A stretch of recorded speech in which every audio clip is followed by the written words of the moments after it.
Kailan po sabihin niyo lang po? Masakit yung... Masakit ang ulo niyo. Kailan pa yan? Tagal-tagal na.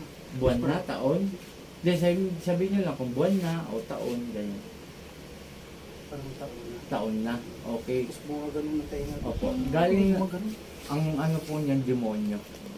Yun ang umaano sa kanya. Yun po ipadala ng mangkukulam. Ano po? Kasi ang mga dilim na yan, may mga alaga din po yan. Demonyo, encanto, etc. etc. Yan ang mga layunin ng mga hayop na yan.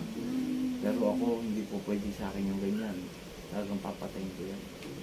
Okay, ito po tayo, manalig tayo sa ating amang dakila na Ama, Panginoon, alam ko gagaling ako. Yun na pong iyan niyo sa sarili niyo. Huwag kayong magano sa painkiller. Ang layunin lang po ng painkiller, tulungan kayo about tao sa tao. Ang pinakaiba lang po natin, madam, may kakayahan ako na ipinapahiram ng Diyos. Pero, ang inano po ng Panginoon, may mga ibinigay siya sa mga tao na kakayahan. Iba-iba nga lang. Ano po, okay, ready na tayo tayo. Okay, yun na. Ma'am, hanggang 4 lang ang gamutan natin ha. Opo, sakto po kami. Okay, ready na tayo. Pikit tayo. Pikit. Hindi ko pa inaano. O, yan lang o. O. Sato. Parepo. Tenet. Pagara. Swaka. Boom! O, alisin mo yung lagay mo rito. Alisin mo. Sige, baklas. Hindi siya yan na. Huwag nang layo kayo. Yan na po, okay lang. Nood lang kayo na. Ang masakit lang kasi, hindi nila maintindihan na wala tayong ginagawang masama. Pero sila, tuloy o sige ng sige sa pagpapahirap sa tao. Yun ang mali sa kanila. Sige, gagaling ka ngayon. Ha? Huwag kayo tira ng tira ha. Galit ako sa mga ganyang gawain. Galit na galit ako sa mga ganyan.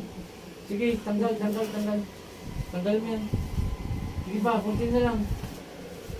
Pero kung sa lahat yung ganyan ginagawa nyo. O, kunti pa.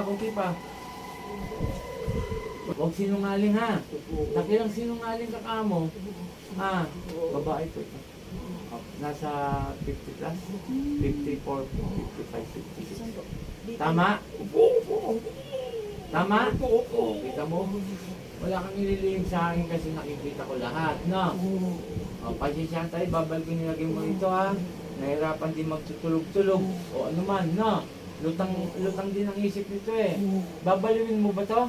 Opo. Huwag ganun, hindi ako papalit sa mga ganyang gawain niya. Sige pa, kunti na lang. Panginoon kong isa sa aking dakila, mingaw ng basbasin, ibalik ko yung nilagay sa lalaki ito at siya'y mahirapan. Santi Patrice, Akmek, Atal. Boom!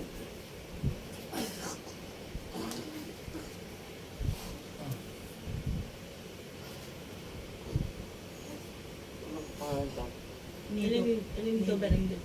Pangalan niya isa, balik sa tawa mo. Tay. Tubig. Alam mo sinabi mo, hindi. Walang maalala. Okay po positive na pumasok. Kasi kung siya po yun ay, po, simulan nipitan mo ko, ito yung mga sinabi ko, ito pa yung mga tanong mo eh. Ito yung sinagot ko. Ibig sabihin, siya yun. Tinatanong nga natin, hindi niya alam, pumasok po yung babae. Bakit po sa akin sa pang hindi naman ako pinasok? Kontra po yun, kasi may bantay ka. Bantay mo kaluluwa. Okay? Mami-explain ko. Okay, shout out sa lahat. Nandito ako sa Caloocan. Kung saan nagagamot. Alas 12 po, malis kami sa Zambales. At yun nga may habulin pa tayo na gamutan sa ibang lugar. Shout out kay Apo Ken, Apo Marvin, Apo Sita. Inulit ko, huwag niyo po escape ang aking pagbablog para makalikom tayo ng budget. Paki-share, follow sa aking FB account.